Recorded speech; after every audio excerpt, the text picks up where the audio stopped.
నమస్తే. ఆస్తి పంపకం జరిగాక సోదరుల మధ్య మైత్రీభావం పెంపొందుతుంది అంటే లేదని చెప్పాలి. ఎందుకంటే వారందరికీ అత్యంత అమూల్యమైన ఆస్తిగా మాతృదేవి ఉండడమే. ఆమె నుండి ఒకరు ఎక్కువ సాయం పొందడమో, లేకపోతే అలా సహాయం పొందినట్లు ఊహించుకోవడం వల్లనో పొట్లాటలు కొనసాగుతూనే వచ్చాయి. దాంతో మాతృదేవి పొందిన ఆవేదన అంతా ఇంతా అని చెప్పలేం. అలాంటి సంఘటనలు కొన్నిటిని పరికిద్దాం. ఒకసారి మాతృదేవి కొందరు శిష్యులతో జైరాం బాటికి వచ్చారు. ఆమోద ఆమోదర్ నది వద్దకు వచ్చి తమ నందరిని నదిని దాటించి తీసుకురావలసిందని సోదరులకు కబురు పంపారు. కానీ ఎవరూ రాలేదు. ఎవరినీ పంపలేదు కూడా. క్రమంగా చీకటి పడసాగింది. అది చూసిన శిష్యుడొకడు, "అమ్మా! మీ సోదరులను చూసారా? మీరు వస్తున్నారని తెలిసి కూడా ఒక్కరిని కూడా పంపలేదే" అన్నారు. మాతృదేవి ఇంటికి వెళ్ళిన తర్వాత తనని చూడవచ్చిన సోదరులతో, "నేను ఎంత దూరం నుండి వస్తున్నాను. నా బిడ్డలు నాతో కూడా వస్తున్నారు. ఏరు దాటి కదా మేము రావాలి. మీరు రాలేకపోయారు. ఒక మనిషిని పంపి ఉండొచ్చు కదా" అని అన్నారు. అందుకు ప్రసన్న, "అక్కయ్య, కాళీకి భయపడే నేను రాలేదు. నేను వస్తే నీ దగ్గర డబ్బు లాక్కోవడానికే ఇలాంటి పనులు చేస్తున్నానని అపోహపడతాడు. నువ్వు ఒక అమూల్యమైన సంపదని నాకు తెలియదా? అయినా నేను నిస్సహాయుణ్ణి. అక్కయ్య, ఇక రాబోయే జన్మలలో కూడా నేను నీ సోదరునిగా పుట్టాలి, నన్ను ఆశీర్వదించు" అన్నాడు. అందుకు మాతృదేవి, "మళ్ళీ మీ కుటుంబంలోనా? అలా కలలు కనకు. ఇప్పుడు జన్మించి నేను పడుతున్న ఆవేదన చాలదా? మళ్ళీ మీ సోదరిగా జన్మించటమా? వద్దే వద్దు. నేను మీకోసమా ఈ కుటుంబంలో జన్మించాను. కానే కాదు, నా తండ్రి గొప్ప రామభక్తుడు. నా తల్లి కరుణా స్వరూపిణి. వారి కోసమే ఈ కుటుంబంలో జన్మించాను" అని అన్నారు శారదమ్మ. ఇక ఎట్లా ఉన్నాయంటే వాళ్ళ కుటుంబంలో చాలా విపరీతమైనటువంటి గొడవలు ఉన్నాయన్నమాట. ఒకళ్ళు పోటాడుకోవడం, అన్నదమ్ములు కలయిక లేదు. అక్క ఇక్కడ ఎంత డబ్బులు వద్దు, నాకు వాటా వద్దని అనుకున్నా కూడా ఆమె మీద కూడా అంత ప్రేమ లేకుండా ఉన్నారు. ఎట్లా అంటే ఒకసారి ఇప్పుడు మా శిష్యులతో జయరాం బట్టి వాళ్ళ ఊరు వస్తున్నప్పుడు అక్కడ ఆమోదం నది అట, అక్కడ అది ఉందో అక్కడికి వచ్చినప్పుడు వాళ్ళందరూ అనుకున్నారు నాటి కొంచెం మంది సోదరులు కౌరు చేశారు. అంటే కొంతమంది మీకు వాళ్ళు వచ్చి కొంచెం మమ్మల్ని రక్షిస్తే బాగుంటుందని అనుకున్నారు. కానీ ఎవరో రాలేదు. చివరి పడుతుంది. చివరికి అన్నట్టు, "అమ్మ, మీ సోదరు చూసా, నువ్వు వస్తున్నారని కూడా చూసి ఒక్కడు కూడా పంపించలేదు" అని అన్నట్టు. తర్వాత వెళ్ళిన తర్వాత ఎలాగోలా చేరారు. చేరిన తర్వాత అడిగిందంట, "ఎందుకు రాలేదని?" అంటే వాళ్ళ గొడవలు వాళ్ళకి ఉన్నాయి కదా, అందుకని నేను రాలేకపోయాను. ఆయన ఏమని అంటాడో, వీళ్ళు ఏమని అంటాడేమో అని వాళ్ళలో వాళ్ళకి ఉన్న గొడవలన్నీ చెప్పాడు అనమాట. ఇంకా మళ్ళీ అతను అన్నాడు, "ఇంకెప్పటికి నేను నీ తమ్ముడు కానీ పుట్టాలంటే బాబాయ్ వదిలేనైనా, ఇప్పుడున్న గొడవలు చాలా బయట. ఏదో నేను అమ్మా నాన్న మంచివాడు వాళ్ళ కోసం ఇచ్చేవని మీకోసం రాలేదు" అని చెప్పేసి ఆమె చెప్పిందట. ఎప్పుడు చూసినా డబ్బు డబ్బు అంటూ వెంపర్లాడే తమ సోదరుని గురించి మాతృదేవి ఒకసారి, "వీరందరూ ఎలాంటి జన్మలు, సదా డబ్బు డబ్బు అంటూ కొట్టుకుపోతుంటారు. కానీ భక్తి కావాలి, జ్ఞానం కావాలి అనే ఆలోచన కూడా వారికి రాదు" అంటూ ఎంతో కలవరపడ్డారు. అప్పుడు శిష్యుడొకడు, "అమ్మ, గురుదేవుల ప్రార్థించి వారికి కావలసిన డబ్బు లభించేలా చేయవచ్చు కదా" అన్నాడు.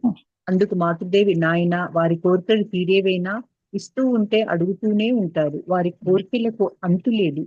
ప్రాపంచికులకు తృప్తి అనేది ఉందా ఏమిటి" అన్నారు. అది అసలు ఎప్పుడు చూసినా డబ్బు డబ్బు అంటే వెంపర్లాడతారు వీళ్ళందరూ. అది లేదు, ఇది లేదు, ఇది లేదు అనుకుంటారు. అబ్బాయి, వీళ్ళందరూ ఎలాంటి జన్మలు బాబు అనుకుని ఎప్పుడు డబ్బు డబ్బు అనుకుంటారు. సారీ, భక్తి అనేది లేదు, జ్ఞానం కావాలని లేదు. అయితే అందులో అప్పుడు శిష్యుడు, "అమ్మ, ఎందుకు ఎప్పుడు డబ్బు డబ్బు అనుకుంటున్నారు? వాళ్ళంతా ఏదో గురుదేవుని ప్రార్థించే డబ్బు లభించే చేయొచ్చు కదా." ఎట్లా సాగిస్తారు? వాళ్ళకి డబ్బు వచ్చిందనుకో మళ్ళీ ఇంకోటి అడుగుతారు, ఒకటి ఇచ్చామనుకో ఇంకోటి అడుగుతారు. కోరికలు కోరేవాడికి ఎప్పుడు కూడా తీరవు, ఇక ఎప్పుడు అలాగే ఉంటాయి. ఆ కోరికలు లేకుండా చేసుకోవాలి, కానీ ఆ కోరికలు ఉంటే ఎంతకాలం కోరికలు ఉంటే ఇంకా ఇంకా ఇంకోటి కావాలి, ఇంకోటి కావాలి. ఈ ప్రపంచంలో ఉన్నంతసేపు ఈ కోరికలకు అంత ఉండదు, తృప్తి అనేది ఉండనే ఉండదు అని అన్నారు అమ్మ కూడా. మనం కూడా అంతే, ఎప్పుడు కోరికలు కోరుతుంది. ఒక కోరిక వచ్చింది అనుకోండి, ఇంకొక కోరిక. ఇంకో సైకిల్ ఉన్నడికి మోటార్ సైకిల్ ఉన్నాడు కారు కావాలి, కారు ఉన్నాడు ఇంకోటి విమానం కావాలి. ఆ విధంగా కోరికలు కోరతానే ఉంటాం, కానీ కోరికలు అంత ఉండదు. బతుకులో ఉన్నప్పుడు అంతా అంతే అని అమ్మ చెప్పింది. కానీ ఒకసారి ఎలాగో పొరపాటున భక్తి, జ్ఞానం కావాలనే ఆకాంక్ష కాళీకి రాని వచ్చింది.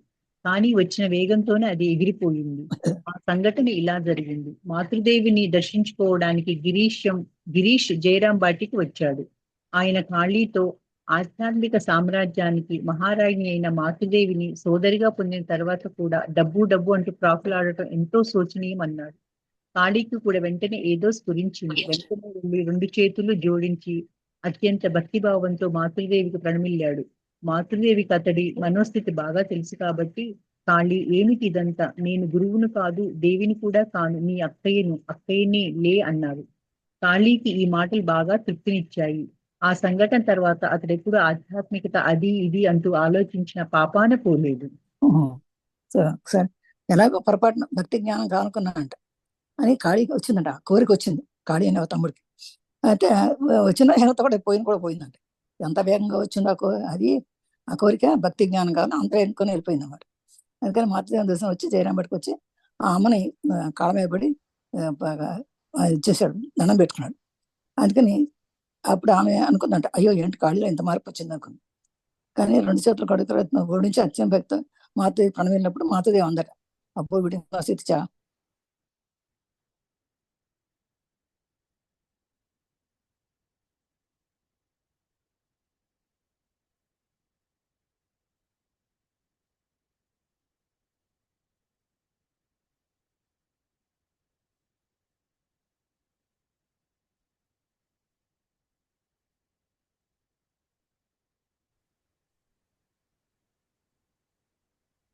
శైలజ. ఒక రోజు ఉదయం దాదాపు 10 గంటలు మాతృదేవి వసారలో కూర్చుని ఉన్నారు. ఖాళీ వేసిన ఒక కంచె గురించి వరదునికి అతనికి మధ్య పోట్లాట వచ్చింది. ఇద్దరూ కొట్టుకోసాగారు. మాతృదేవి లేచి వెళ్లి వారిని విడదీశారు. కానీ వాళ్ళు ఆగలేదు. మాతృదేవి కోపంతో ఇద్దరిని చివాట్లు పెట్టారు. కానీ వారు దానిని పెడచెవిన పెట్టి తీవ్రంగా పోట్లాడసాగారు. మాతృదేవి శిష్యుడు మరికొందరు వచ్చి ఇద్దరిని విడదీశారు. ఆ తర్వాత ఇద్దరూ తమ ఇళ్లకు వెళ్లి అక్కడి నుండే పరస్పరం తిట్టుకోసాగారు. మాతృదేవి కూడా ఇంట్లోకి వెళ్లారు. లోపలికి వెళ్లి కూర్చొని బిగ్గరగా నవ్వసాగారు. నవ్వుకుంటూనే, ఆహా, మహామాయ విచిత్రాన్ని ఏమనాలి? ఎంతో కాలంగా ఈ భూమి వినాశం కాకుండా ఉంది. మరణం వచ్చేటప్పుడు ఒక వ్యక్తి దీనిలో నుండి ఒక కణువు కూడా తనతో తీసుకువెళ్ళలేడు. ఈ సామాన్య సత్యాన్ని కూడా తెలుసుకోకుండా పోట్లాడుకుంటున్నారే, ఏం ఇంత ఇది అంటూ చాలాసేపు పగలబడి నవ్వుతూనే ఉన్నారు. ఆమె నవ్వును ఆపుకోలేకపోయారు. చూడండి ఎట్లా ఉంటుంది, ఆధ్యాత్మిక ఉండేవాడికి నవ్వలా ఉంటుంది. 10 గంటల వసలు కూర్చున్నప్పుడు ఖాళీ వేసిన ఒక కంచి, అంటే ఒక వాళ్ళకి కంచి వేసుకుంటారు అనమాట. అంటే చుట్టూ నా ఈ స్థలంలోకి రాకూడదు అని అద్దులాగా పెట్టుకుంటారు. అది గురించి ఒక వరదుడు ఇంకో తమ్ముడేమో, ఇద్దరికే కొట్లాట, ఇద్దరు కొట్టుకున్నారు. మా దేవుడు విడదీసినా ఆవిడ ఆగలేదు. కోపం వచ్చి చివాట్లు పెట్టారు, అయినా ఆగలేదు. ఆ మాటలు వినలేదు. శిష్యులు కూడా వచ్చి ఆవిడ విడదీశారు. అక్కడి నుంచి వెళ్ళి ఇంటికి పోయి తర్వాత తిట్టుకోమొదలెట్టారు. ఇంట్లోకి మాతృదేవి అప్పుడు ఇంట్లోకి వెళ్ళి చూసి లోపలిగా చూసి పెద్దగా నవ్వటం మొదలెట్టారు. ఏంటి అసలు ఈ మాయ ఏంటి, అది ఏమనుకోవాలి, ఎంతకాలంగా ఈ భూమి నాశనం కాకుండా ఉంది, ఇంకా మరణం వచ్చేప్పుడు ఒక దీనిలోంచి ఒక అణువు కూడా చచ్చినప్పుడు ఒక అణువు కూడా తీసుకెళ్ళలేదు. కానీ ఉన్నసేపు దీని గురించి మాట్లాడుకుంటారు, ఇది నాది, ఇది నాది, ఇది నాది అనుకుంటారు. చచ్చినప్పుడు ఎవరైనా తీసుకెళ్తారా? తీసుకెళ్ళారు. ఇలాంటి సత్యాన్ని తెలుసుకోకుండా ఇంకా వీళ్ళు పోరాడుకోవడం ఉంది, ఇది ఎంత వింతగా ఉంది వీళ్ళు పోట్లాడు అనుకుంటూ అమ్మ చాలా ఉన్నారట. సోదరులందరూ డబ్బు కోసం మాతృదేవిని పీల్చి పిప్పి చేశారు. అందులో ఖాళీ వల్ల కలిగిన ఆవేదన ఎక్కువ. మంచి శరీర ధార్యంతో చూసేవారు జంకే లాంటి రూపం గలవాడు ఖాళీ. అతనికి కోపం వచ్చిందంటే కళ్ళు ఎర్రబారుతాయి.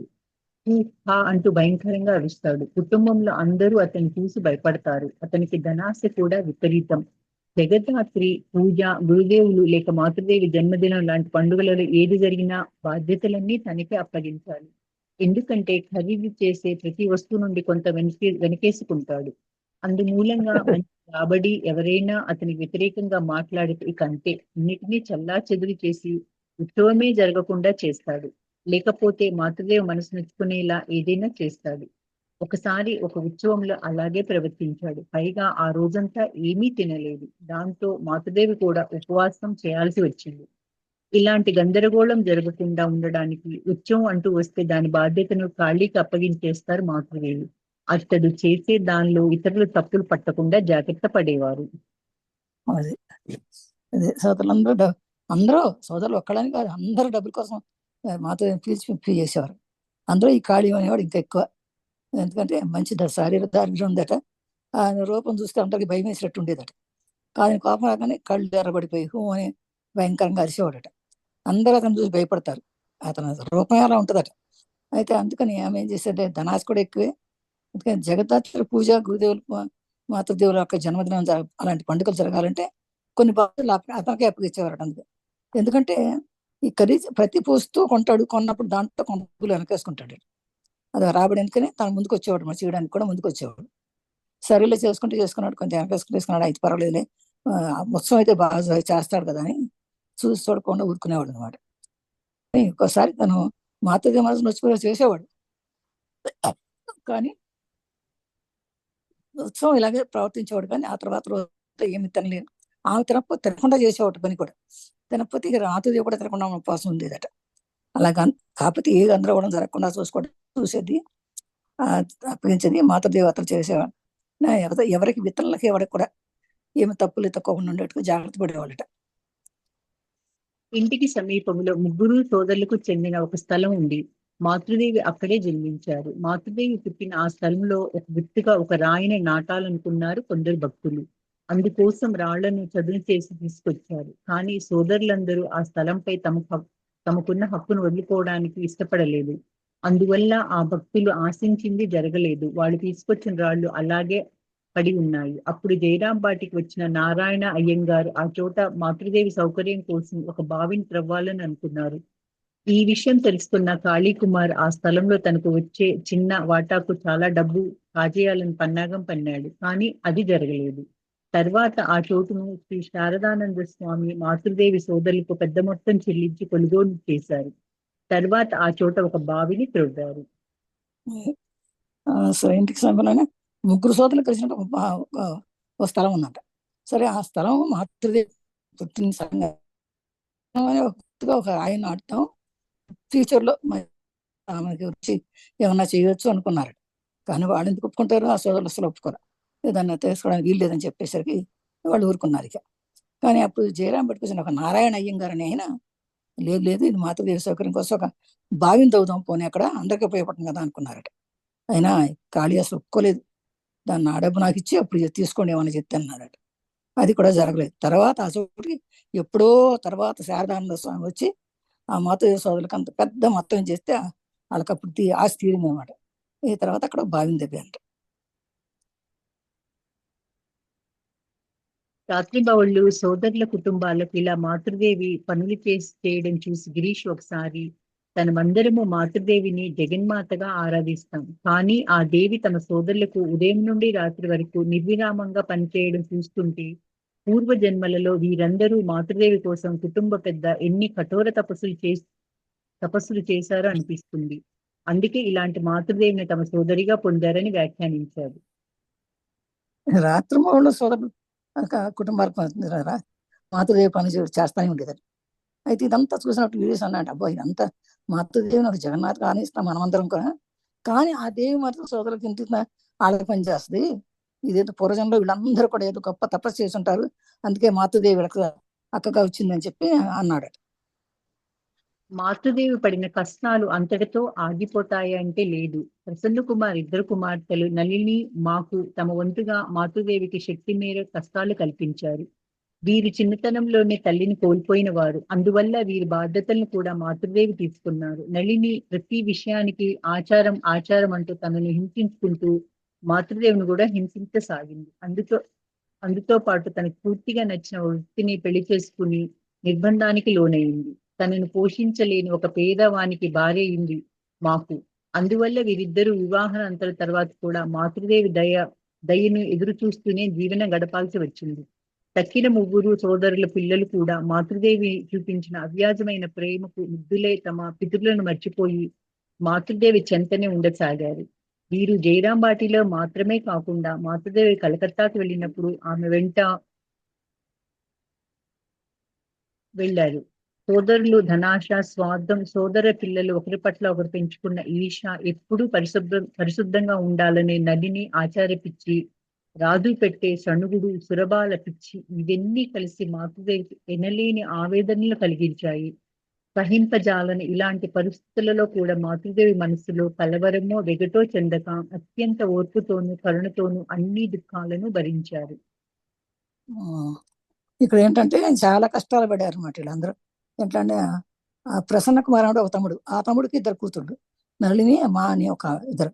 వాళ్ళిద్దరు కూడా ఎన్నో కనిపించారు అమ్మకి. ఎందుకంటే వాళ్ళు ఇప్పుడు వాళ్ళు ఇదేదో ఆచారం ఆచారం అంటూ హింసించేవాడు, మాతృదేవిని కూడా హింసించేవాడు పెద్ద తెలిసినట్టు. అదే పూర్తిగా అది ఒక నిర్బంధానికి గురి చేశారు. తను ఎట్లా అంటే తనకు పెళ్లి చేశారు, పెళ్లి చేస్తే అది తను కూడా పోషించిన ఒక పేదవాడికి భార్య అయిందట. మాకు కూడా ఆ మా అనే అమ్మాయి కూడా. అందువల్ల ఇద్దరు కూడా అనంతరం కూడా మాతృదేవిని నాకు ఎప్పుడు నన్ను దయచేసి మమ్మల్ని పోస్తుందా అని ఎప్పుడు మాతృదేవి దయ కోసమే చూస్తూ ఉంటాను. తక్కిన ఊరు సోదరు కూడా సోదరుల పిల్లలు కూడా అట్లాగే ఉండారు. ఎంతో ప్రేమకు చూపించేది అమ్మ. అయినా కానీ వాళ్ళు మాతృదేవి చెంత ఉన్నారు. వాళ్ళందరూ జీరాంబేటలో మాత్రమే కాకుండా మాతృదేవి కలగ తగిలితే వాళ్ళు కూడా అప్పటికి వెళ్ళేవాళ్ళు. ఈ సోదరులు ధనాశ, స్వార్థం, ఈ సోదరుల పిల్లలు ఒకరి పట్ల ఒకరు పెంచుకున్నటువంటి ఈర్ష్య, ఎప్పుడు పరిశుద్ధంగా ఉండాలి నేను నళ్ళని మళ్ళీ అలా ఆచారపిచ్చి, తర్వాత రాదు పెట్టే సనుగుడు సురబాల వాళ్ళమ్మ అంటే ఆయన పెట్టేటువంటి పిచ్చి ఇవన్నీ కలిసి మాతృదేవికి అనడే ఆవేదన చెయ్యండి ఏంట ఇలా చేస్తే అట్లా మరదలు అమ్మాయి సురబాలని ఆవిడ, ఆన పిల్లలు తమ్ముడు పిల్లలు ఇవన్నీ చెట్టే ఆచారాలు పిచ్చి ఆచారాలు అవన్నీ పెట్టి సహించారు. మాతృదేశంలో ఎప్పుడు కూడా అయినా కూడా ఇంత కలవరపడేది కాదు, అంటే వెగటి చెందేది కాదు. చాలా ఓర్పుతో కరుణతోనూ అన్ని దుఃఖాలని క్షమించి భరించేవారు అమ్మ. అందుకనే ఆవిడ అమ్మ అయింది అందరికి.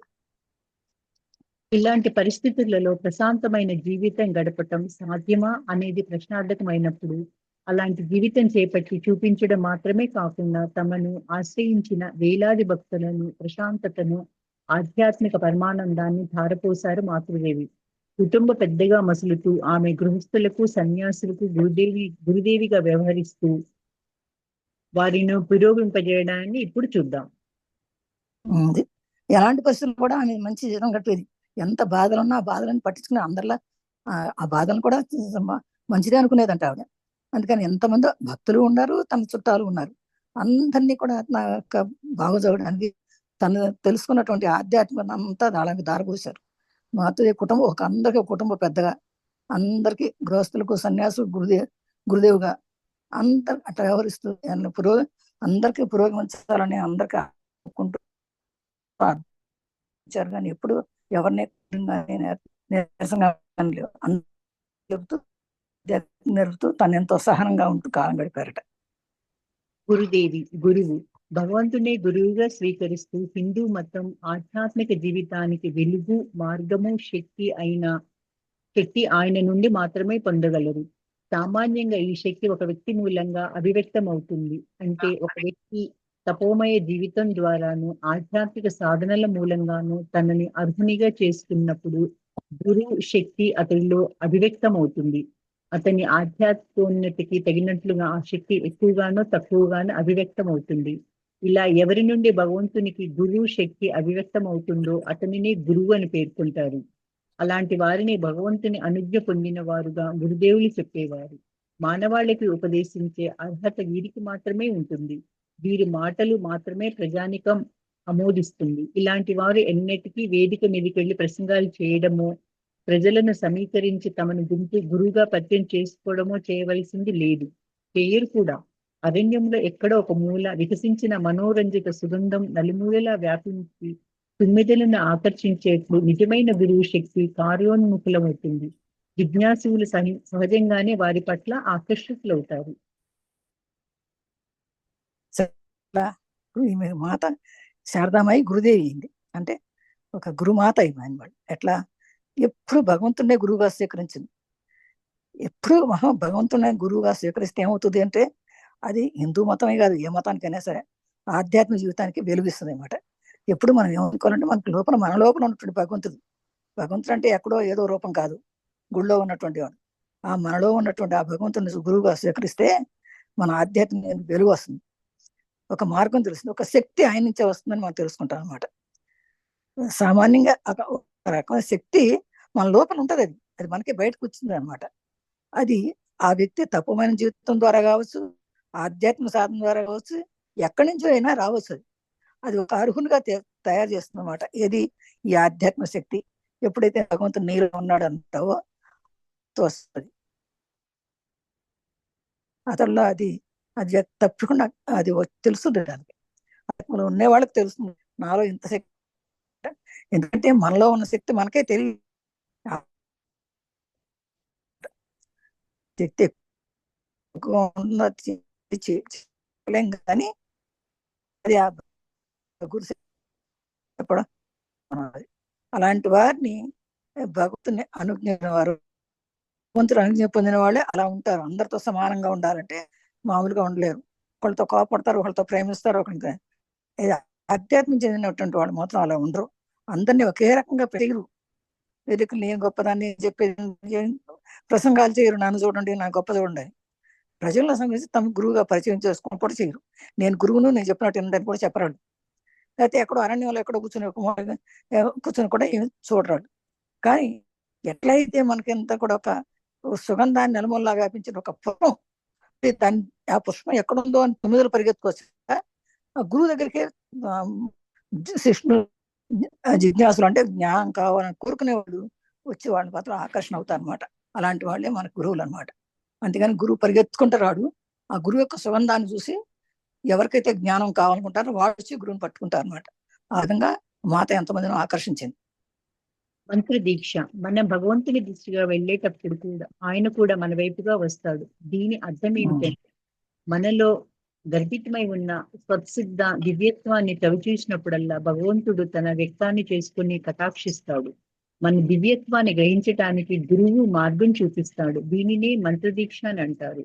గురువు శక్తిని శిష్యుని అర్హతకు తగినట్లుగా మంత్రదీక్ష విధానం భిన్నంగా ఉంటుంది. చూపు ద్వారా, స్పర్శ మూలంగా, ఫలమూలంగా మంత్రదీక్ష ఇవ్వడం గురించి తంత్రశాస్త్రాలు వచిస్తాయి. కానీ సాధనకు మనోభావానికి తగినట్లు ఇష్టదైవాన్ని పేర్కొని జపం చేయడానికి ఒక మంత్రం ఇవ్వడాన్ని సామాన్యంగా మంత్రదీక్షగా పరిగణిస్తారు. మంత్రం మన శరీరాలను పవిత్రం చేస్తుంది. గురువు ఉపదేశించిన మంత్రాన్ని జపం చేయడం వల్ల ఒక వ్యక్తి పవిత్రం అవుతాడు అనేవారు మాతృదేవి. మనస్సు పవిత్రమైనప్పుడు అక్కడ దివ్యత్వం భాషిస్తుంది. ఇది అందరూ తెలుసుకోండి, చాలా గొప్ప విషయం.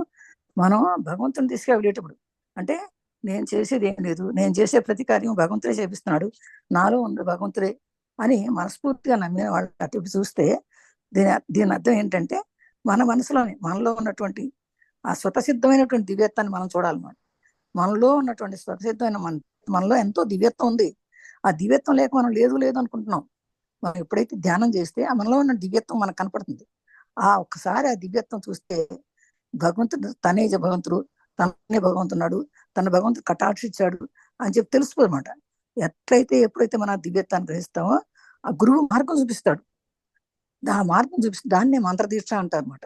అట్లా గురు శక్తి ఎలా ఉంటుందంటే శిష్యునికి ఒక మంత్రదీక్ష విధానం తన చూపు ద్వారా కూడా రావచ్చు, తన స్పర్శ ద్వారా రావచ్చు, లేకపోతే స్వప్నం కళలో ద్వారా కూడా ఒక మంత్రశక్తి ఇస్తాడు భగవంతుడు అనమాట.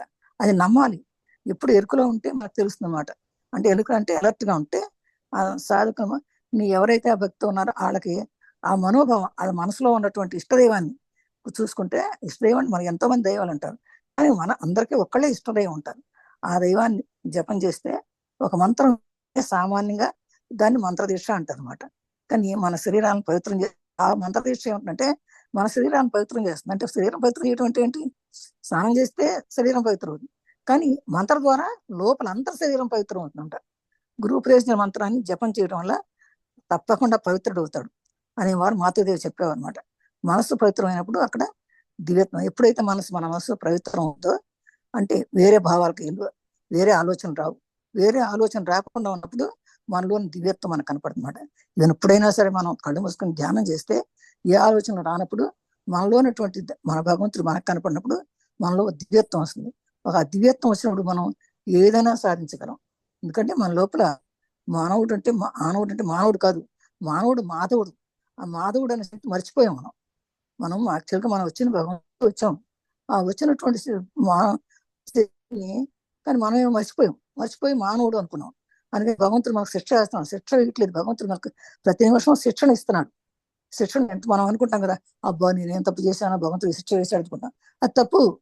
అది మనకి ఎందుకంటే మనకు కష్టం వచ్చిందంటే మనం ఏదో నేర్పుతున్నాడు భగవంతుడు. దీనివల్ల మనం ఏదో నేర్చుకుంటున్నాం, ఇది శిక్షణ నాకు అని అనుకుంటే తప్పకుండా ముందుకెళ్తావు. ఆ శిక్షణలో ట్రైనింగ్ అయితే ఆ మంచి ఏంటో నీకు తెలుస్తుంది. అది లేకపోతే నీకు ఇంకా అలాగే మామూలుగానే పడి ఉంటాం అన్నమాట. భగవంతునికి మాతృదేవి గురుస్థితి. భగవంతునికి గురుశక్తే తమ మూలంగా అభివ్యక్తం అవడం మాతృదేవి స్పష్టంగా గ్రహించారు. తమ నుండి మంత్రదీక్ష పుచ్చుకున్న ఒక స్త్రీని సూచిస్తూ మాతృదేవి, ఆమె కొన్ని వారాల క్రితం నా వద్దకు మంత్రదీక్ష తీసుకుంది. అంతకు ముందే మరొకరిని గురువుగా స్వీకరించింది. వారి దగ్గర మంత్రదీక్ష తీసుకోవడం పొరపాటైన తర్వాత గ్రహించి నన్ను ఆశ్రయించింది. నేను ఆమెతో, గురువులందరూ ఒక్కరే, ఒకే భగవంతునికి శక్తే వారందరి ద్వారా పనిచేస్తుంది అంటూ ఎంతగానో నచ్చచెప్పి చూశాను. కానీ ఆమె దానిని అర్థం చేసుకోలేకపోయింది అన్నారు. దక్షిణేశ్వరం రోజులలోనే మాతృదేవి గురుస్థితి నెలకొనడం చూశాను. ఇప్పటి నుండి అంటే మాతృదేవి జీవితంలో చివరి 20 ఏళ్లు అది పరిపూర్ణ స్థితిలో విరాజిల్లింది. ఈ సమయంలో మాతృదేవి నుండి దీక్ష పొందిన వారు అసంఖ్యాకులు. అబ్బా అబ్బా. అంటే మాతృదేవి గురుశక్తి తన మూలంగా తనకు వచ్చేసింది. తనకి గురుశక్తి వస్తేనే గురుమాత అవుతారు, లేకపోతే ఎవరు. ఈ మాతృదేవి అయిందంటే తనకంత గురుశక్తి లోపల ఉందన్నమాట. అంటే ఆ గురుశక్తి ఉంటేనే, అంటే దైవశక్తి, ఆ దైవశక్తి లోపల ఉంటేనే మంత్రదీక్ష ఇవ్వచ్చు, లేకపోతే మంత్రదీక్ష ఇవ్వలేరు. అయితే ఆ విధంగా తన నుంచి ఒక మంత్రదీక్ష తీసుకుని ఒక స్త్రీని చూశారట. ఆమె కొన్ని వారాల క్రితం తన వద్ద మంత్రదీక్ష తీసుకుందంట. కానీ అంతకుముందే ఇంకొకళ్ళ దగ్గర తీసుకుంది. ఎప్పుడంటే పద్దాక గురువులు మార్చకూడదు. పొలిటికల్ పార్టీలు మార్చినట్టుగా వాడు ఈ పార్టీ రేపు ఆ పార్టీ నుండి ఇంకో పార్టీ కాదు, అలా చేసుకోకూడదు. ఒకసారి గురువుని నమ్మితే ఆ గురువుని వదలకూడదు, అట్లా ఉండాలి. కానీ ఈవిడ అంతకుముందు ఇంకొకటి దగ్గర తీసుకుందా. అప్పుడు అన్నట్టు వారి దగ్గర మంత్రి పొరపాటు అయింది, అయ్యో నేను అనవసరంగా తీసుకున్నానని చెప్పేసి అనుకున్నట్టు. అలా తీసుకున్నప్పుడు అలా కూడా అనుకోకూడదు. ఆమె దగ్గరది ఈమె దగ్గరది ఒకటే అనుకోవాలి, గురువులంతా ఒకటే అని అనుకోవాలన్నమాట.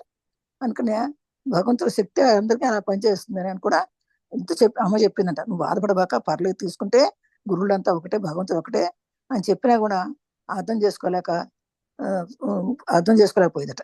అట్లాగే దక్షిణేశ్వర రోజుల్లోనే మాతృదేవికి గురుస్థితి, ఆమె దక్షిణేశ్వరంలో ఉన్నప్పుడే ఆమె గురుస్థితి వచ్చింది.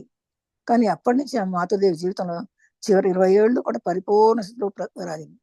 ఆ సమయంలో మాతృదేవి నుండి దీక్ష పొందిన వారు చాలా మంది, అనేక మంది దీక్ష పొందారు. అనేక మంది వాళ్ళ జీవితాలని విరజంపుకున్నారు. అంటే ఎంతో మంది భక్తి పారసలో ఉండేవారు, ఎంతో మంది జీవన్ముక్తులు అయ్యారు అన్నమాట వాళ్ళందరూ కూడా. మంత్రదీక్ష అనే ఈ మహత్తరమైన మార్గం మూలంగా ఒక వ్యక్తిని కూడా దివ్యత్వానికి అభిముఖంగా తీసుకుపోలేని రోజుని వ్యర్థమైనట్లే భావించారు మాతృదేవి. కొంత భక్తులు కొత్త భక్తులు కొత్త భక్తులు ఎవరూ రాని రోజుల్లో మాతృదేవి గురుదేవులతో ఈ రోజు వ్యర్థమైపోయింది, ఇప్పుడు కూడా రాలేదు, ప్రతిరోజు ఎవరికైనా కొంత మంచి చేయాలి అంటూ నాతో అన్నారు కదా, కానీ ఈ రోజు ఎవ్వరూ రాలేదంటూ వాపోయేవారు. తర్వాత ఇంటి ముందు ఎవరైనా వస్తున్నారా అంటూ ఆతృతతో చూస్తూ చాలాసేపు నిలబడి ఉండేవాడు.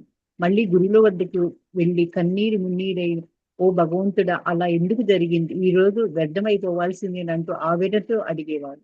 ఎవరైనా భక్తులు వస్తే ఎంతో సంతోషించేవారు. ఈ మంత్రదీక్ష అనేది ఒక మహత్తరమైన మార్గం. అది ఒక దివ్యత్వాన్ని తీసుకెళ్ళింది. అంటే ఒక మంత్రదీక్ష మనం తీసుకున్నామంటే మనలోని దివ్యత్వాన్ని బయటపడుతుంది, తెలిసిపోతుంది. అందుకని ఎప్పుడు కూడా అందరికీ ఎప్పుడు ఇట్లా మంత్రదీక్ష ఇవ్వాలి అనుకొని చూసేవారు. ఎప్పుడు భక్తుల కోసం ఎదురు చూసేవాళ్ళు ఉంటాయి మంత్రదీక్ష ఇవ్వడానికి. ఎప్పుడన్నా ఒక రోజు కనుక రాకపోతే, మంత్రులు ఎవరో రాకపోతే, అయ్యో ఈ రోజు అర్థమైపోయింది, అయ్యో ఒక్క భక్తులు కూడా రాలేదు అని అనుకునేవారట. ఎదురు చూసేవాడంట. ఇంకా ఎంతమందికో ఇంకా కొంచెం మంచి చేయాలి, ఎంతమందిని అభివృద్ధులు తీసుకుని, ఎంతమందిని ఆత్మజ్ఞానం ఇవ్వాలని ఎప్పుడు ఎదురు చూస్తూ ఉండేవారు అనమాట. ఒక్కరోజు కూడా రాకపోతే ఎంతో బాధపడేవారు. అలా ఇంటి ముందు ఎవరైనా వస్తున్నారా అంటే ఏమైనా వస్తే చాలా సంతోషపడిపోయేది అనమాట. అంతా ఇలా ఎందుకు జరిగింది, లేకపోతే అయ్యో భగవంతుడు ఇలా ఎందుకు జరిగింది, ఈ రోజు అర్థమైపోయింది, ఈ రోజు నేను ఎవరికి ఏం చేయలేకపోయాను అని బాధపడేదంట. కానీ అలా ఎప్పుడు భక్తులు వస్తే చాలా సంతోషం. ఎంతమంది భక్తులు భక్తులు ఒక్క వస్తున్నారు అనుకో చాలా సంతోషపడిపోయింది. రాకపోతే నేను ఇవాడు ఏం చేయలేకపోయినా బాధపడేదట. మంత్రదీక్ష విషయంలో మాతృదేవి మరెవరిని అడ్డురానివ్వరు, ఎవరి మాట పట్టించుకోరు. అది ఆమె అవతార కార్యం అనడానికంటే హృదయ స్పందన అనవచ్చు. ఒకసారి జయరాం బాటిలో ఉన్నప్పుడు ఆమెకు మలేరియా జ్వరం వచ్చింది. ఆ సమయంలో ఎవరిని మంత్రదీక్ష కోసం మాతృదేవి వద్దకు పంపకూడదని స్వామి శారదానంద గట్టిగా చెప్పారు. అప్పుడు మాతృదేవిని దర్శించడానికి ఎంతో ఆతృతతో ఒక భక్తుడు వచ్చాడు. శిష్యులు అతన్ని అనుమతించడానికి నిరాకరించారు. కానీ వచ్చిన భక్తుడు మాతృదేవి దర్శన విషయంలో పట్టుదలగా ఉన్నాడు. శిష్యులు అడ్డుకుంటే అతను లోపలికి వెళ్ళడానికి ప్రయత్నించినప్పుడు అక్కడ చిన్న గడిబిడ బయలుదేరింది. అది విని మాతృదేవి లేచి వచ్చి అతని లోపలికి పంపడానికి ఎందుకు అడ్డుపడుతున్నావు అని అడిగారు. స్వామి శారదానంద ఆదేశం అని తెలిసి నిష్కర్షగా, ఈ పని కోసమే కదా నేను జన్మించింది, వీరు అడ్డుకోవడానికి షరతు ఎవరు అంటూ ఆ భక్తులతో, అబ్బాయి ఏమైనా తిను, రేపు మంత్రదీక్ష ఇస్తాను అన్నారు అనునయంగా. అది ఈ మంత్రదీక్ష మాత్రం ఎవరు అడ్డొచ్చినా ఊరుకునే కదట. అంత అలాంటిది. ఎందుకంటే నేను నా పని కనుక వచ్చాను. అలా నేను ఇస్తుంటే ఆమె మనస్పందన బాగా పెరుగుతుందట. మనసు హృదయ స్పందన అవుతుంది ఎక్కువ. అందుకని ఎప్పుడైతే ఒకసారి జగంపేటలో ఉన్నప్పుడు మలేరియా వచ్చిందో, ఆ సమయంలో ఆ పక్కనే ఉన్నటువంటి శారదానంద గారు గట్టిగా చెప్పారట, ఎవరు రావడానికి లేదు, ఎవరు మాధుని కలవడానికి లేదు, బాగుండలేదు, ఆ మలేరియా జ్వరం వచ్చిందని చెప్పేసి అని అన్నారు. అన్ని ఎవరైనా రాకుండా చేశారు. కానీ ఒక భక్తుడు వచ్చి మాత్రం ఏమైనా సరే నేను కలవాలని పట్టుబట్టాడట. నేను ఎవరిని ఎరుకుంటాయ్యా, ఎవరు రావడానికి లేదు అని చెప్పేసి గట్టిగా ఆ భక్తుడు అంటే కూడా లేదు, నేను ఏమైనా సరే వెళ్ళాల్సింది అని చెప్పేసి పెద్ద గొడవ చేశాడట. ఆ గొడవ ఏందట ఆవిడ లోపల నుంచి. ఆవిడ ఎవరు అతన్ని పంపడానికి ఎందుకు అడ్డుపడుతున్నారు మీరు అని గట్టిగా కోపడిందట. అంటే కోపడి ఆ పని కోసమే కదా నేను వచ్చిందని చెప్పి వాడిని ఎవరు అడ్డుకోవడానికి వెళ్ళలేదు, శరత్ ఎవరు ఎవరెవరు అని చెప్పేసి అని అందంట. అబ్బాయి నువ్వు సరే ఇవాళ ఏమన్నా తిను, రేపురా తప్పకుండా మంత్రదీక్ష ఇస్తానని చెప్పిందట. దీక్షా పద్ధతి. సూర్యశక్తితో ఈ జగత్తు కొనసాగుతూ ఉంది. సూర్యుడు లేకపోతే ఈ జగత్తే లేదు అనవచ్చు. కానీ సూర్యుడు ప్రత్యక్షంగా స్వయంగా ఏ పనైనా చేపడుతున్నాడా అంటే అది లేదు. అతనికి చెందినంతటికి ఎలాంటి వ్యత్యాసమో పాటించకుండా తన కిరణాలను లోకం మీద సమంగా ప్రసరిస్తూ ఉన్నాడు. కానీ మనిషి, మృగం, పక్షి, స్థావరం అంటూ జీవరాశులన్నింటిలో ఎన్నెన్ని మార్పులు తీసుకువస్తున్నారు. మాతృదేవి అవతార కార్యం కూడా అలాగే కొనసాగింది. నేను గురువును, మీరందరికీ దారి చూపిస్తాననే భావనతో ఎన్నడూ ఆమె పనిచేయలేదు. ఆమెకు చెందినంత వరకు ఆమె జీవించారు. తాను శ్రీరామకృష్ణులనే అవతార పురుషుని కృపాశక్తి అనే భావనలో తమ వద్ద సంపూర్ణంగా ఇచ్చి వెళ్లిన ఆధ్యాత్మిక శక్తి గనిగా నెలకొన్నారు. ఆమె నుండి ప్రసరించిన కృపాశక్తి ఎక్కడెక్కడ ఎన్ని మార్పులు తీసుకురావాలో అన్ని నిర్వర్తించింది. అది ఎంత దీక్షగా ఉండేవారంటే అమ్మ, ఎట్లా సూర్యుడు మనకి అందరికీ ప్రత్యక్ష దైవం అంటాం కదా మనం. అందుకంటే సూర్యుడు శక్తిలో ఈ జగత్తంతా సూర్యుడు లేకపోతే మనకి వెలుగు లేకపోతే చీకటే, ఇప్పుడు పడుకునే ఉంటాం ఇంకా. అంటే అలాంటి అయినా కూడా ప్రత్యక్షంగా స్వయంగా ఏ పని చేయలేడు. కానీ కానీ మరి మనకేం కనపడేట్టుగా ఏం పనులు చేయడు, కానీ కాంతి ప్రసరిస్తూ చేస్తాడు. ఆ కాంతి ఎవరికి వ్యత్యాసం లేదు, ఒకరికి ఎక్కువ ఒకరు తక్కువ ఇస్తాడా, ఒకరోజు ఇంత అంత ఎప్పుడు చూసినా ఆ వచ్చినటువంటి కాంతి అంతా కూడా అందరికీ సమానంగానే ఉంటుంది. పశువుకి అంతే, పక్షికి అంతే, మనిషికి అంతే, ఎవరికైనా ఎంత అంతే విధంగా ప్రవేశాడు. కానీ ఈ మనిషి, మృగం, పక్షి ఇవన్నీ కూడా ఇవన్నిటికీ స్వార్థాలు ఉంటాయి. వాళ్ళు ఇక్కడ ఉంటారు, రేపు అక్కడ ఉంటారు, వీళ్ళు ఇంకో చాటు ఉంటారు, ఎన్నో మార్పులు తీసుకొస్తారు. కానీ శివుడు సూర్యుడు మాత్రం అలా శివుడు ఎక్కడున్నా కేసురుడు. లేకపోతే ఏ టైంలో ఆ టైంకి వస్తాడు, ఏ టైం వెళ్ళాలి ఆ టైంకి వెళ్తాడు. ఈ మాతృదేవి అవతార కార్యం కూడా అలాగే సాగి, నేను గురువుని వీరందరికీ దారి చూపిస్తాను ఎప్పుడు అన్నావిడ. ఎప్పుడు నేను గురువుని, మీరందరూ నేనే దారి చూపిస్తాను మీకు అందరికి అని చెప్పి ఎప్పుడు గర్వంగా ఎప్పుడు చెప్పలేదు ఆవిడ. నేను వీరందరికీ అనే భావన లేకుండా ఎప్పుడు పనిచేయదు. ఆమెకి చెందినందుకు ఆమె శ్రీరామకృష్ణ అవతార కృష్ణ కృపార్షణ ఉండేది ఎప్పుడు కూడా. ఆయనే గురువు, ఆయనే భర్త, ఆయనే గురువు అనుకునేది.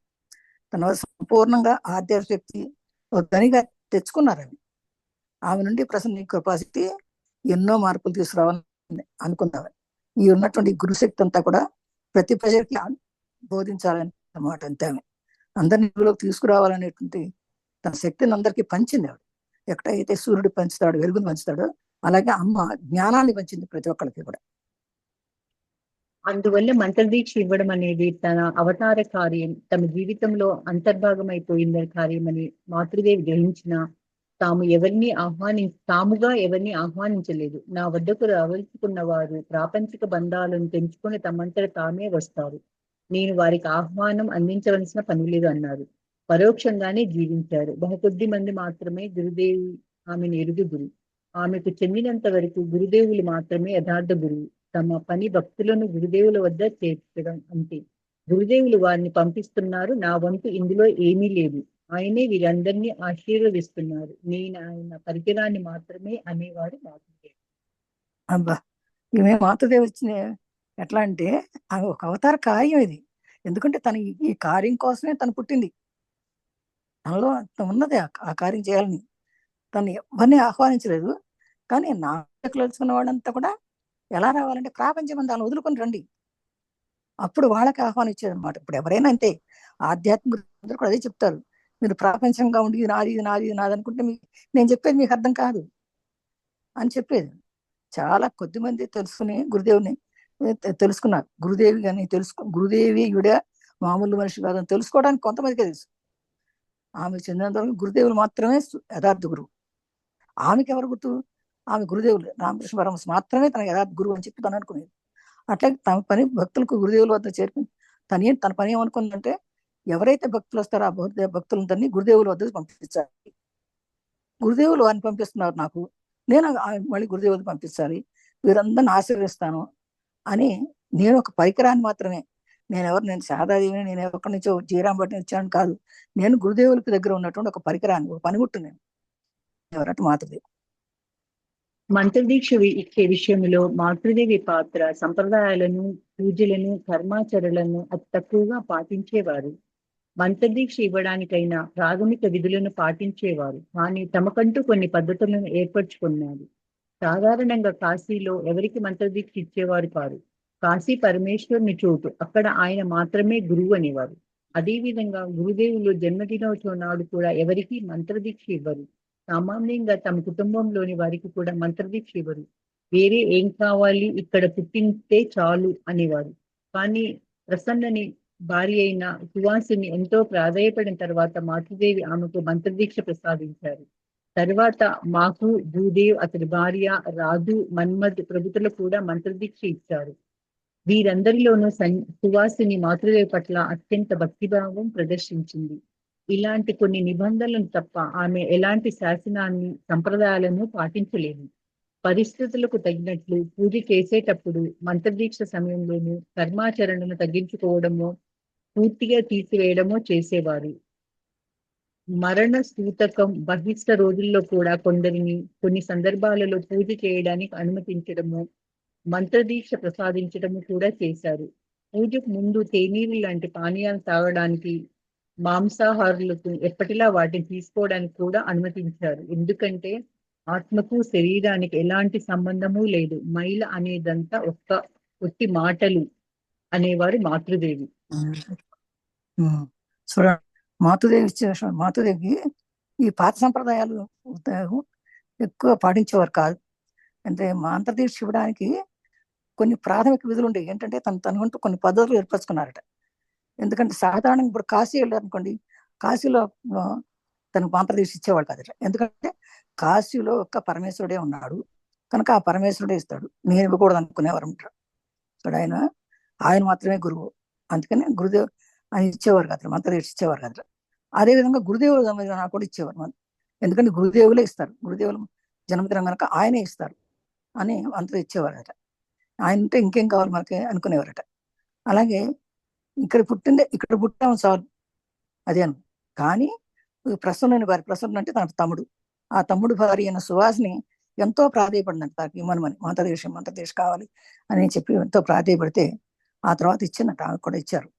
తర్వాత మాకు అంటే ఇంకొక తమ్ముడు కూతురు భూదేవు, అతని భార్య, రాదు కూడా మంత్రదేశం ఇచ్చారు. కానీ వీరందరిలో కూడా సువాసిని మాతృదేవి పట్ల అత్యంత భక్తిగా ఉండేది అనమాట, ఆ తమ్ముడు భార్య. ఇలాంటి కొన్ని నిబంధనలు ఆమె అలాంటి శాసనాలు ఇచ్చేవారు. కొన్ని పరిస్థితుల్లో తగినట్టుగా పూజ చేసిన మంత్రదేశ సమయంలో కూడా కర్మాచరణలు, మామూలుగా చేసే కర్మ ఆచరణలు ఉంటాయి, వాటిని తగ్గించుకోమనేవారు, లేకపోతే పూర్తిగా తీసేసేయమనేవారు. ఎలాంటంటే ఎవరైనా చనిపోయినప్పుడు మైలు అని అంటాం కదా, అది అన్నీ లేవనేవారు.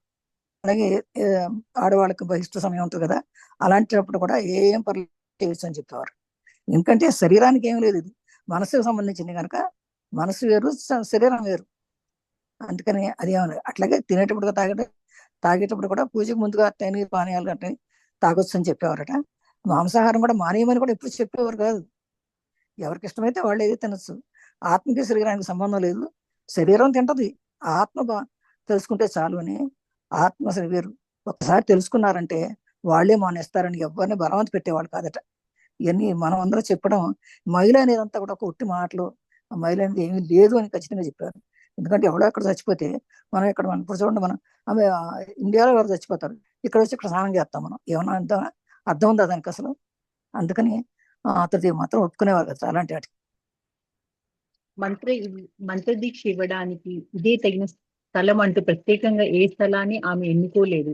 తమ ఇంటి వసాలలో కూడా మంత్రదీక్ష ప్రసాదించారు.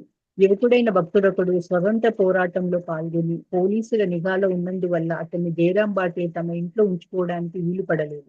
కానీ అతడి తపనను చూసిన మాతృదేవి ఒక మైదానంలో కత్తి మీద కూర్చోబెట్టి అతనికి మంత్రదీక్ష ప్రసాదించారు. మరొక భక్తునికి రైలు నిలయంలో ప్రాకారపు గోడ పక్కన కూర్చోబెట్టి గొడుగుని పైకప్పుగాను వర్షం నీటిని మంత్రజలంగాను ఉపయోగించి మంత్రదీక్ష ప్రసాదించారు. కొన్ని సమయాలలో అర్హత కలిగిన సాధకులకు అడగకుండానే మంత్రదీక్ష ప్రసాదించారు.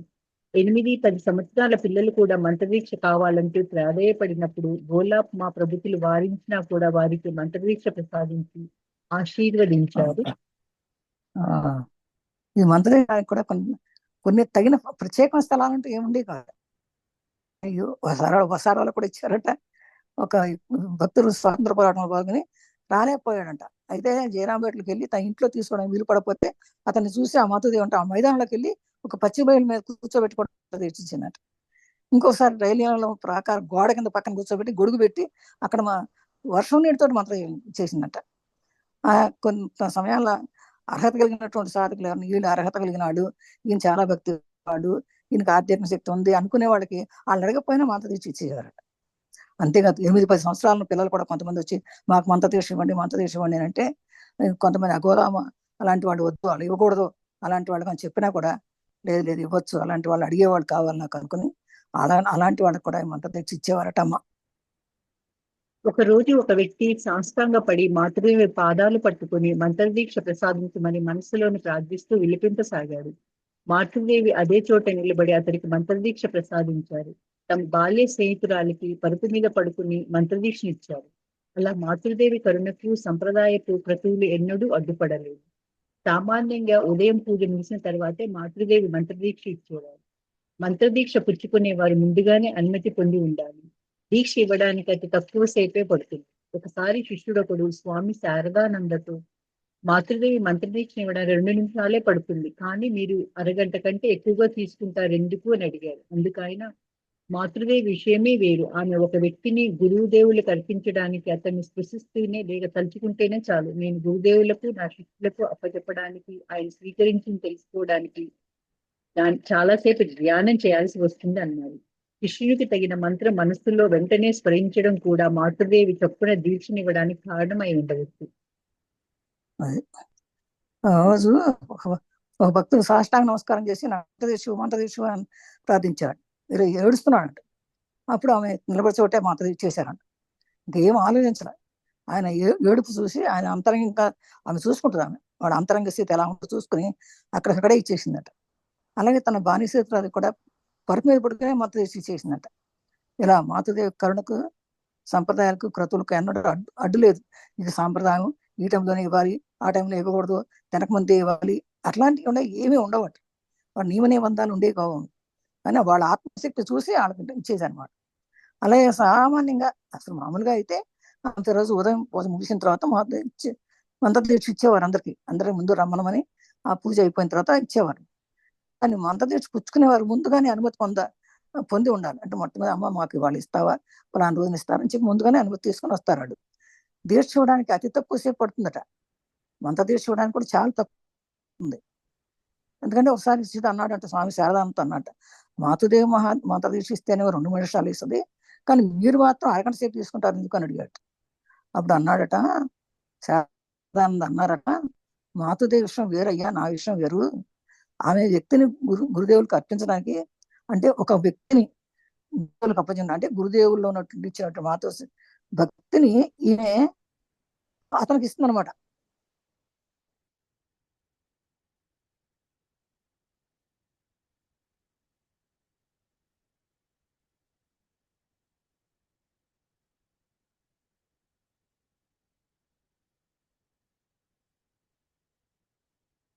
సేకరించడానికి చాలా టైం పడుతుంది.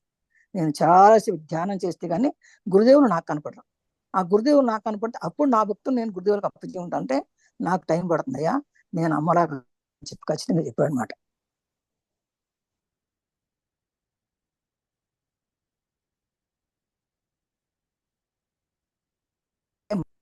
కళలో దీక్ష ఆవశ్యకతకు అర్హతకు తగ్గట్లు మాతృదేవి కొందరికి కళలో కూడా మంత్రదీక్ష ప్రసాదించారు.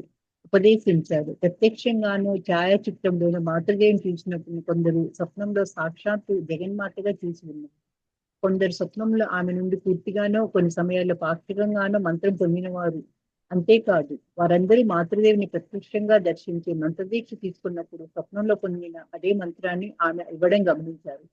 మాతృదేవి స్వప్నం ద్వారానే ప్రత్యక్షంగాను ఇచ్చిన సలహాలతో కొందరు ఘోర ప్రమాదాల నుండి తప్పించుకోవడం కూడా జరిగింది. ఇది ఒకటండి, మనం అందరూ గుర్తు తెచ్చుకోవాలి. కళల ద్వారా కూడా మారుతుంది. కళల్లో కూడా మనం ప్రార్థించుకుని మొట్టమొదటి పడుకునే ముందే మనం ప్రార్థించుకొని నేను ఏం చేశాను, నేను ఏం తప్పు చేశాను, నా కర్మలు ఏమైనా ఉన్నాయా అని చెప్పి అడిగినప్పుడు మన కళల రూపంలో కూడా మనకి తెలుస్తుంది లోపల. అలాగే అమ్మ ఏం చేసేదంటే తెలుసుకుని ఆ విషయం తెలుసుకుని కళల్లో కూడా మంత్ర తీర్చి ఇచ్చేదట. అంటే బయట మామూలుగా మంత్ర తీర్చి ఇచ్చినా కూడా ఒక ఫోటోలో చూసినట్టుగా, ఛాయాచిత్రంలో ఫోటోలో చూసినట్టుగా ఆ మాతృదేవుని కళ్ళలో చూసేవారట. సాక్షాత్తు స్వప్నంలో సాక్షి కనిపించేదట. కనిపించి ఆ మాతృదేవి మంత్ర తీసి ఇచ్చినట్టుగా కూడా చూసేవారట. కొంతమంది స్పష్టంగా ఆమె చూసేవారు. కొన్ని సమయాల్లో కొద్దిగానో కొంతమంది పూర్తిగానో ఆమె మంత్ర తీసి పొందినట్టుగా చూసేవారట. వారందరూ ప్రత్యక్షంగా దర్శించి మంత్ర తీసుకున్నప్పుడు స్వప్నంలో పొందిన అదే మంత్రాన్ని ఆమె ఇప్పుడు గమనించేవాళ్ళట. మాతృదేవి స్వప్నం ద్వారాను ప్రత్యక్షంగా ఇచ్చిన సలహాలు కొంతమంది దాంట్లో సలహాలు ఇచ్చేదంట. అరే మీరు ఇట్లా చేయండి, మీరు ఎట్లా చేయండి, లేకపోతే మీరు ప్రమాదం వస్తుంది ముందు అని చెప్తే వాళ్ళు ఆ విధంగా చేస్తే వాళ్ళు ప్రమాదం నుంచి తప్పించుకునేవాళ్ళు అంటాడు. కళల్లో కూడా ఆవిడ కళ్ళలో కనిపించి చెప్పేటువంటి మార్పుల వల్ల వీళ్ళు ప్రమాదాలు తప్పించుకునేవారంట. ఇది నిజమని ప్రత్యక్షంగా ఇప్పుడు వంశీకరణ మాస్టర్ గారు వైజాగ్లో ఉంటారు. ఆయన చెప్తున్నారు అనమాట. ఇట్లా కళల ద్వారా ఎంతో జ్ఞానాన్ని పొందొచ్చు అని చెప్పేసి కర్మలను దగ్ధం చేసుకోవచ్చు అని కూడా చెప్తారు ఆయన. ఇది కరెక్ట్. అది కళల్లోనూ లేకపోతే ఇలాంటి అసాధారణ మార్గాల ద్వారాను తమ నుండి మంత్రదీక్ష తీసుకున్నారని వాటిని మాతృదేవి ప్రధానంగా ఎంచరు.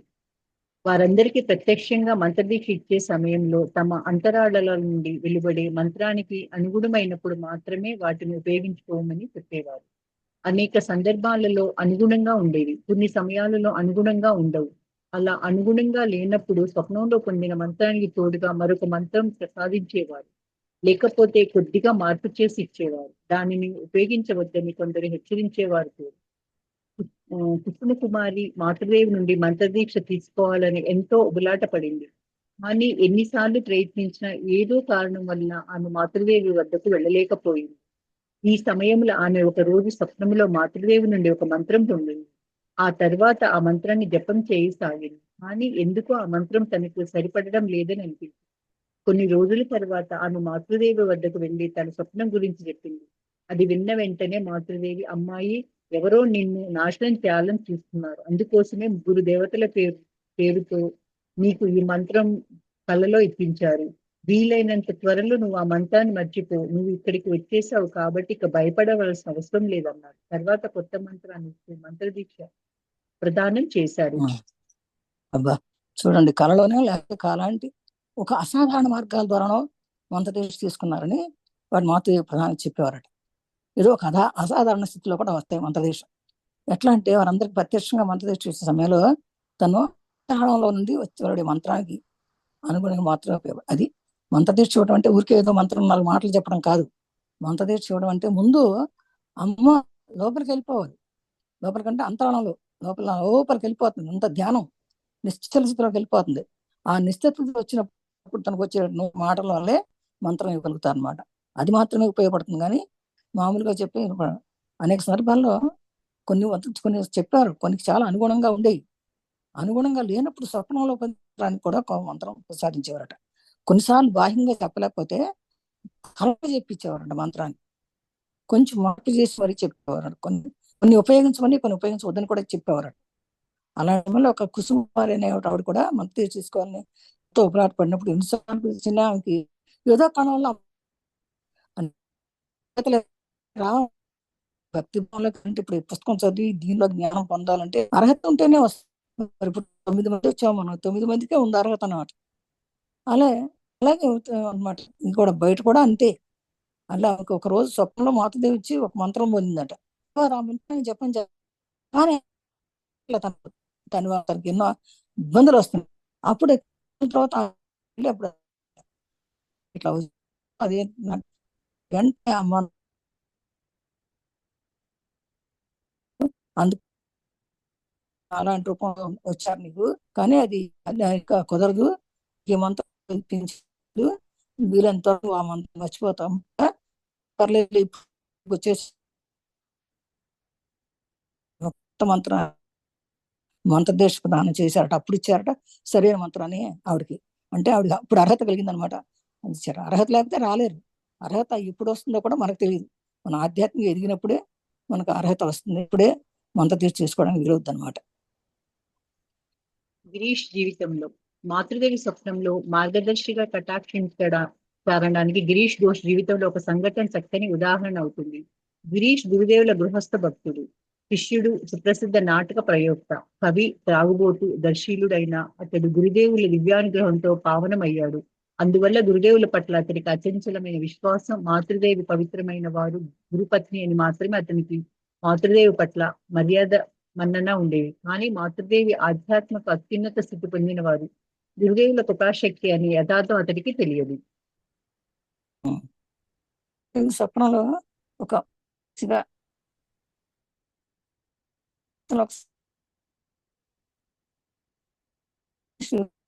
గురుదేవ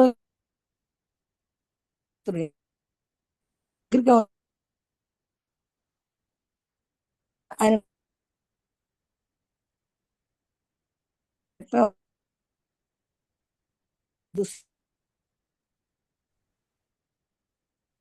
ఉంటాడు.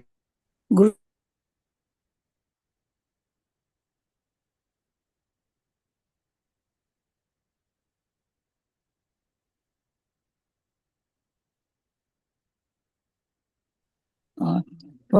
వాయిస్ కట్ అవుతుందండి. నెట్ ప్రాబ్లమ్ అమ్మా. నాదా? నా వాయిస్ కట్ అవుతుందా? అవునండి.